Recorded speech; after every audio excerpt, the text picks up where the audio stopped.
"You're going to die," said Commander Velter, his eye stalks quivering unnaturally as he stared at the pale-skinned man slouched in the chair opposite him. Colt Garver blinked once, then twice, before squinting at the steaming cup of something not coffee in his hand. "Die?" he echoed, voice hoarse. "Buddy, I'm exhausted, not terminal. You have not entered sleep phase for approximately 62 Earth hours," Velter said. "This exceeds the maximum deprivation threshold recorded in your species' medical data." "Well, your data's missing a few chapters," Colt rasped, rubbing at his face. "We call it pulling an all-nighter. Or, in this case, pulling 3. Got deadlines?" Velter's eye stalks twisted in confusion. "What is? Pulling? Why deliberately impair yourself?" Colt tried to sit up straighter, failed, and settled for dragging his chair back from the table. "Because the ship's guidance software was misaligned, the water filtration pump was cycling backward, and your translator core was spitting out Swahili when I asked for English. Someone had to fix it. You should have requested assistance." "I did. You lot panicked when I skipped my scheduled nap." Velter shifted his weight uneasily, the metallic plates of his lower torso clinking. "Your heart rate was irregular. Your eyes were bloodshot. You were twitching. We assumed onset of terminal breakdown." Colt stared at him for a long moment, then pointed at his own face. This is what a college finals week looks like." Before Velter could respond, the deck shuddered beneath them. A low groan echoed through the hull. "That's not good," Colt muttered, rising too fast and catching himself on the table. "What now?" "External impact," Velter said, already moving toward the nearest console. "Minor hull breach on Deck 7. Automated seals have engaged." Colt staggered to the wall, slapped the emergency comms panel. "Bridge, this is engineering. Confirm breach status." A voice crackled back. "Confirmed. Debris from asteroid ring struck port side. No casualties. Damage localized." Colt exhaled. "All right, I'll take a look at it." "You require rest," Velter said. "I'll rest when the ship's not leaking vacuum. You will collapse. Then drag me back after I patch the hole." Colt didn't wait for permission. He grabbed his toolkit and limped toward the lift, bones aching like they'd been individually insulted. The corridors were too bright, too clean. Everything in the alien vessel was slightly too tall for him, the proportions off just enough to make him feel like a child in a hospital. The lift doors opened with a hiss. An alien technician stood there, Kelta, he remembered. She blinked once and stepped aside. "You look unwell," she said, voice neutral but eyes flicking across him like a scanner. "Been better," Colt admitted. "Deck 7. She tapped the control panel and the lift hummed downward. "You're the only human on this vessel," Kelta said after a pause. "Why?" "Trade liaison. Engineering consultant. Cultural ambassador. Pick one. Why is your kind so tolerant of extremes?" Colt chuckled, then winced. "Because we had to be. Ever seen an Earth weather map? One part's on fire while another's under ice." The lift stopped. Colt stepped out first and was greeted by the sharp tang of scorched metal. He followed the emergency lights to the sealed corridor where a chunk of asteroid had punched a dent into the outer hull. The sealant foam had deployed perfectly, but the structural integrity was compromised. He knelt slowly, fingers probing the edges of the dent. "You should not be here alone," Kelta said, crouching beside him. "Someone's got to do it," Colt said. "Besides, it's not the first time I've patched a hole while sleep-deprived. You are aware that prolonged deprivation deteriorates cognitive function?" "Yup. That's why I double-check everything I do." Kelta hesitated, then handed him a stabilizer weld. Colt worked in silence, the rhythmic buzz of the tool almost soothing. The patch held. They returned to the lift. Halfway up, Kelta asked, "Do your people not fear death?" "Oh, we do," Colt said. "We just don't stop everything at the first sign of it. Otherwise, nothing would get done." Back in the main bay, Velter was waiting. He had 2 med drones hovering nearby. "You are showing signs of systemic fatigue," he said. "You will submit to examination." Colt dropped his toolkit and leaned against the wall. "Fine. Knock yourselves out." The drones scanned him. One flashed red. Heart rate elevated. Cortisol levels abnormal. Minor muscular strain. Mild dehydration. Velter folded his arms. "You are disintegrating. You should see me after a wedding reception." You will rest. I will. Soon. No. Now. Velter, I can't sleep when the coolant system's still 20 degrees hotter than it should be. I have reassigned 3 engineers to handle it. Colt blinked. You did? Yes. Now rest. He didn't argue. He let Kelta guide him to the medbay where he laid out on a cot that felt like it had been designed for someone with twice his spine length. He closed his eyes. He woke up 9 hours later with a hydration pack in one arm and a monitoring cuff on the other. A chart hovered near his head. You survived, Velta said, appearing at his bedside. Told you. All-nighter. You are an enigma. Most humans are. Your people willingly impair themselves for productivity. Sometimes. Not healthy, not smart. But sometimes necessary. Velta tilted his head. You endure self-damage to maintain duty. Is that considered honorable? Not really. Stupid, more like. But sometimes we don't have a choice. The intercom chimed. Engineering to Garver. Secondary coolant lines stabilized. Awaiting final calibration. Colt sat up. Permission to get back to work? Velta stared. You require another full cycle of sleep. Yeah, in about 12 hours. After I finish the job. You are not rational. Nope. Just human. The commander made a low sound that might have been disapproval or resignation. Very well. But if you collapse again, we will not resuscitate you until you explain why this behavior is considered acceptable. Colt grinned tiredly. Deal. He stood, legs still wobbly, and limped back toward engineering. Behind him, Velter turned to Kelta. He has not yet perished. Perhaps he will. Or perhaps he is simply designed for chaos. Kelta considered that.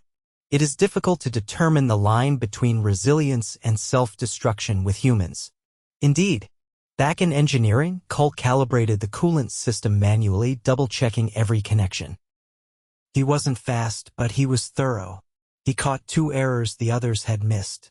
By the time he finished, another 6 hours had passed. His hands were shaking. He returned to medbay without being told. Laid down. Slept again. When he woke, Velter was there. We have updated our data on human fatigue thresholds. Glad to be a case study. You are not to exceed these thresholds again without authorization. Define exceed. Colt. Fine. I'll behave. For now. Colt gave a weak laugh and rubbed his face. For now. Outside.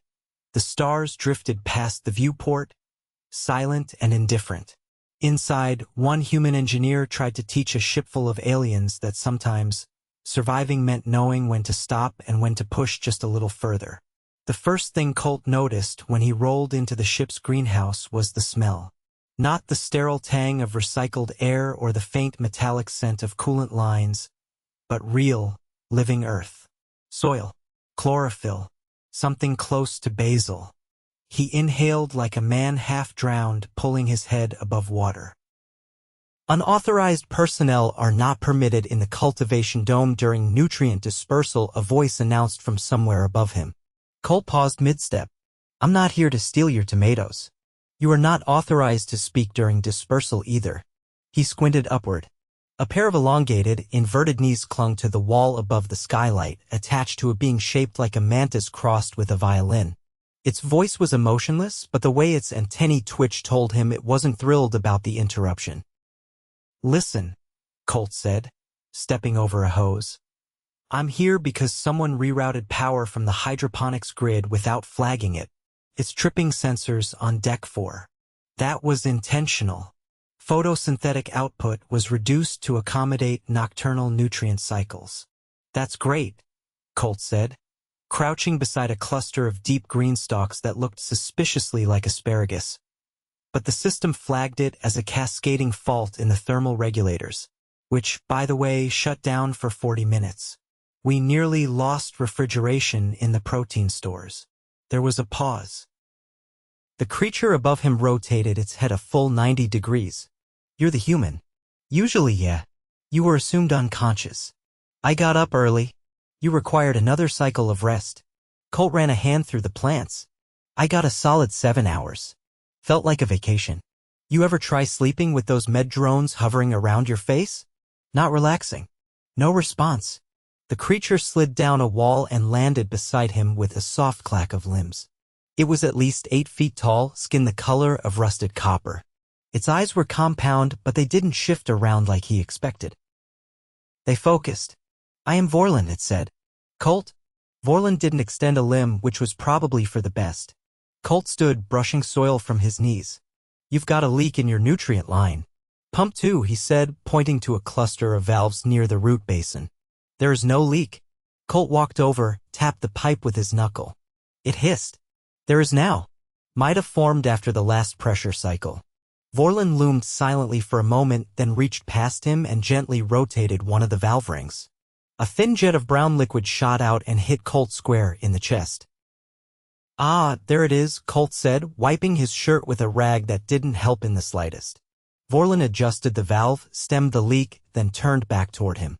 "You were not wearing protective gear." "Well, I thought I was going to the server core." No one mentioned jungle splash zones. Vorlon didn't laugh, but something about the set of his limbs relaxed. "You require sterilization. I'll settle for a shower and a new shirt." "You were unbothered. I've worked in a sewage reclamation facility. This is practically spa treatment." Vorlon tilted his head. "Your tolerance for discomfort is excessive. Or maybe your baseline's just low. You were covered in nutrient sludge. I've been covered in worse. Once had to crawl inside a live waste compactor to fix a jammed control node. You don't know real fear until you hear the reset timer counting down while you're shoulder deep in someone's forgotten lunch. Your species is chaotic." "That's not news," Colt said, flicking a glob of sludge off his sleeve. "You guys keep saying that like it's a discovery. I find it difficult to determine your limits." "That makes 2 of us," Colt muttered.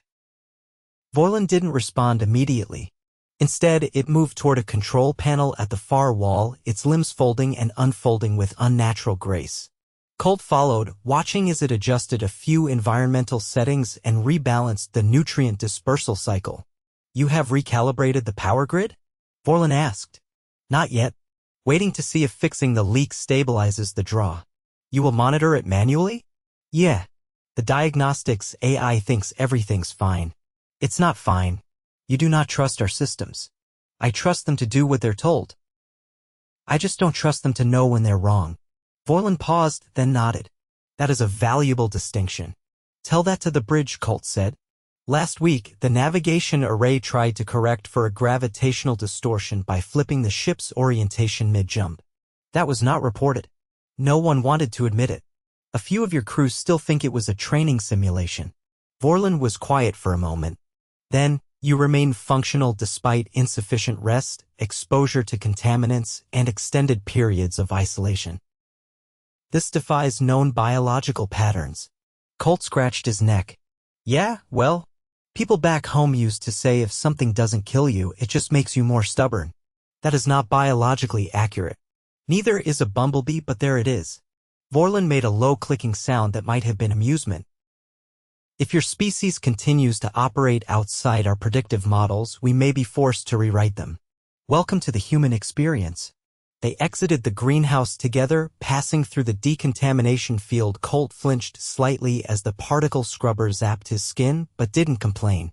Vorlon watched him with a mixture of curiosity and caution. "You have no latent aggression," Vorlon said. "Your presence does not provoke instinctive threat responses among most species." "Thanks. I think. Yet your behavior demonstrates capability for sudden, unpredictable escalation." Colt raised an eyebrow. "You say that like it's a bad thing." "It is a survival trait." "Exactly." Vorlon considered this. "You are difficult to categorize. Not predator. Not prey. Adaptive without pattern." Colt glanced upward as they re-entered the main corridor. "We get that a lot." Later, in engineering, he pulled up the grid diagnostics and watched as the power draw from hydroponics balanced out. No further alerts. He leaned back in his chair, eyes gritty but not uncomfortable. Kelta walked in, carrying a narrow tablet. "You were saturated in organic residue," she observed. "Yup. You should change. Soon as I finish confirming the thermal buffer's stable." Kelta tilted her head. "You delay personal hygiene for system verification?" "Priorities. You are aware that you smell." Better than the compactor incident. Kelta's eyes narrowed. That is not a comforting benchmark. Colt grinned. You get used to it. She handed him the tablet. Bridge requests your input on a recalibration for the inertial dampeners. They believe the current settings are suboptimal during high-velocity maneuvers. Colt took the device, scanned the request. They're probably right. The dampeners lag by about a quarter second when we hit full burn.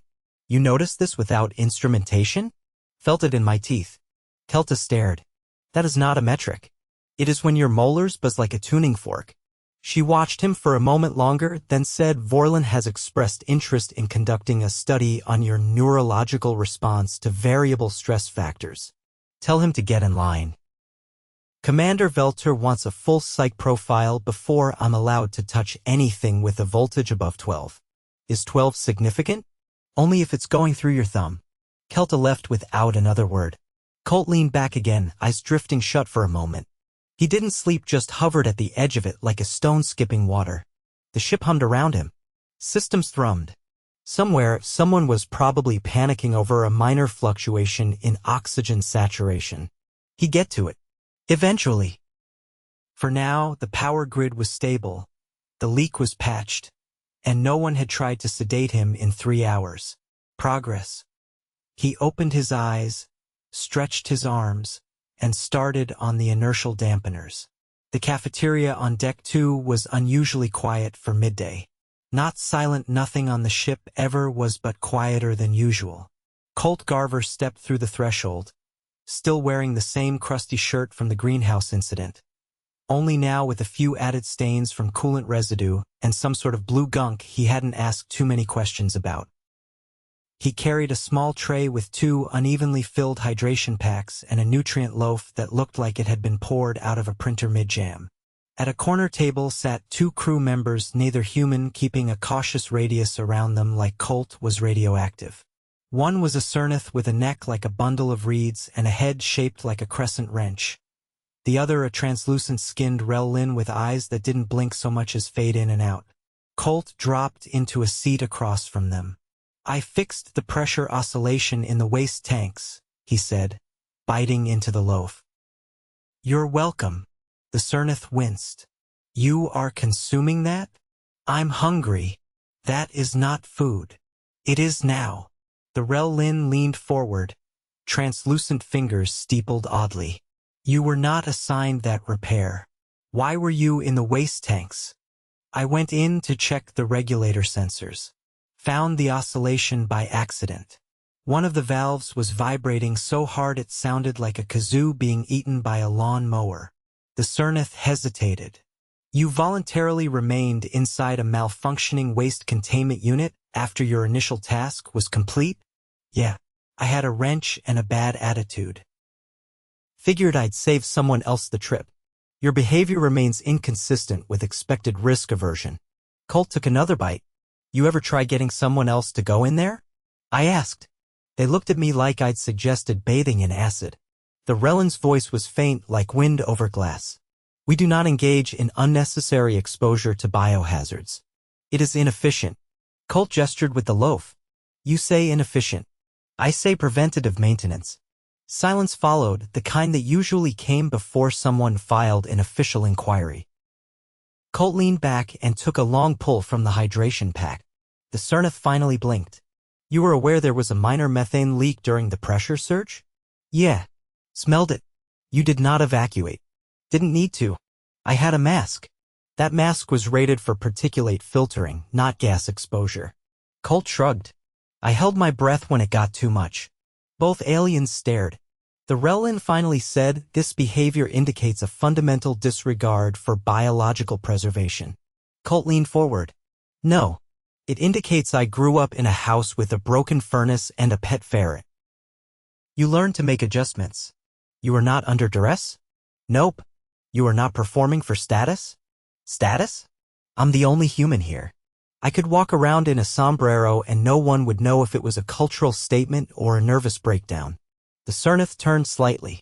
There is a concern among certain departments that you are intentionally destabilizing established safety practices. I'm fixing your ship, Colt said. You want me to sit in my bunk and file reports while the coolant lines implode? There are procedures. There are also fires. The Relin tilted its head. Then you believe your actions are justified. I believe if a job needs doing, someone should do it. And if that means I skip dinner or breathe a little methane, fine. The ship runs smoother. Fewer things break. Fewer people get hurt. The Cernith leaned forward, voice lower. Velta considered grounding you. Wouldn't be the first time someone tried. But unless someone else is ready to crawl through the secondary conduit with a flashlight and a socket wrench, I'm your guy. The Relin watched him for a long moment. Then, quietly, you are very strange. Colt smiled without much humor. You're not wrong. Later that cycle, Colt stood alone in bay maintenance, arms deep in a utility panel behind the NAV console. He'd found a voltage drop that wasn't showing in the diagnostics. Something was bleeding current slowly, silently, and just enough to mess with the ship's long-range sensors. He muttered under his breath, pulling another cable and testing the circuit. Still warm. Somewhere upstream, a relay had fused halfway open. He was elbow-deep when the lights in the bay dimmed for exactly 3 seconds. Then alarms. He bolted upright, smacking the back of his head on the panel cover. Of course, he muttered, already running. He reached the bulkhead junction outside the cargo hold just as the automated override clicked into place. The emergency seal had deployed, meaning something inside was dangerous enough that the ship didn't trust anyone to make a judgment call. Velter's voice came through the overhead comms. Containment breach detected in storage 6. Automated lockdown initiated. Status unknown. Colt slapped the override panel. I'm right outside. I'll check it. Negative. Wait for security detail. By the time they get here, we'll be growing mushrooms out of the deck plating. You are not authorized, but Colt was already through the airlock. The storage room was dim, lit only by floor-level emergency strips. Something hissed in the shadows. Colt moved slowly, keeping his eyes low. A containment canister lay toppled on its side. A viscous liquid spread across the floor. The tank was labeled in 4 languages, none of which were English, but he recognized the hazard symbol. He crouched, peering closer. A refrigeration coil had failed, pressurizing the contents until the seal blew. Nothing airborne. Just a spreading puddle of bioreactive gel, highly corrosive and already eating into the deck plating. He activated his wrist beacon, snapped it into alert mode, and reached for the emergency neutralizer foam tucked under the wall panel. The hiss grew louder. A drone arm, part of the automated inventory system, twitched to life near the ceiling, sparking where the gel had shorted its controls. It began to lower, erratic, stuttering. Colt didn't wait. He launched the foam canister and sprayed the gel in a wide arc, coating the puddle and the base of the drone. The foam hissed violently as it reacted, hardening into a crust. The drone arm jolted once more, then went still. He stood, breathing shallowly, heart thudding against his ribs. The overhead lights flickered back. Velta's voice crackled through. Containment breach neutralized. Biohazard levels returning to baseline. Colt leaned against the wall. You're welcome. There was a pause. Then, medical is en route. I'm fine. You exposed yourself to corrosive agents. I had foam. You ignored protocol. I also prevented the floor from melting into the cargo bay. Another pause. Proceed to decontamination. Colt sighed. On my way. He stripped out of his outer layer and scrubbed through the Deccan unit with such force that his skin felt 2 sizes too small. A med drone met him immediately after, clamping a biosensor on his neck before he could protest. An hour later, he sat in the medbay, arms crossed, wearing a thin thermal wrap and glaring at a chart he couldn't read. Velter entered without fanfare. You continue to act without clearance. Colt didn't look up. I saved the ship. You endangered yourself. Would you rather I stood outside and watched it eat through the floor? You are not expendable. Colt laughed once, bitterly. That's a first. Velta stepped closer. Your behavior is not sustainable. I'm not trying to be sustainable. I'm trying to keep this place flying. Velta was silent for a long time. Then, why? Colt finally looked up. You ever been the only one who could fix something? The only one willing to crawl through the dark spaces and come out covered in things you'd rather not name. Velto nodded once. Then you know. It's not about glory. Or protocol. It's about not letting things fall apart just because someone else decided it wasn't their job. You will burn out. Probably. But not today. Velto didn't answer. Instead, he turned and gestured to the med drone. It retracted the biosensor and powered down. You are released from medical. But you will report for rest within 6 hours. Non-negotiable. Colt stood, stretching sore muscles. Deal. As he walked back toward engineering, the corridors felt quieter somehow.